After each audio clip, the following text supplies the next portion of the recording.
So, if you live in the UK, you may be aware that we are currently in the midst of Cineworld's X-Men season, where they are showing all of these films in the order of release.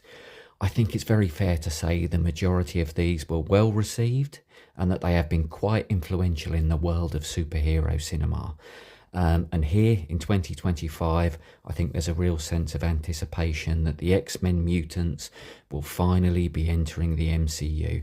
And the potential for crossovers and team-ups there is, of course, immense. So how do these originals hold up? I went to see the first one last night, which was directed by Bryan Singer and released in the year 2000. And this introduces us to a world that is now aware of mutants and their superpowers, and some sections of society, of course, fear them.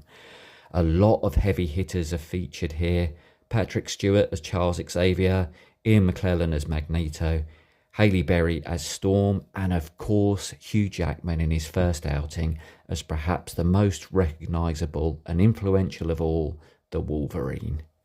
It was reassuringly comforting in seeing all these guys back on the big screen again, and this introduction to the X-Men and the politics, drama and action that surround them was quite an easy watch. Partly because it's a film I've seen several times, which I also expect is true of most viewers.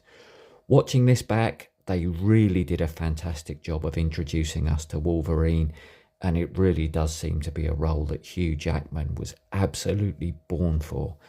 I also enjoyed seeing McKellen, Stewart and Halle Berry again, but I have to say, parts of this film, away from the great cast, didn't always hold up quite so well.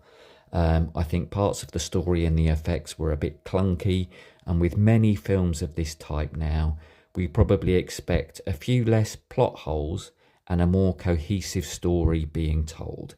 But it was still fun, the runtime was reasonable, and I have booked to see the next two parts in the upcoming days.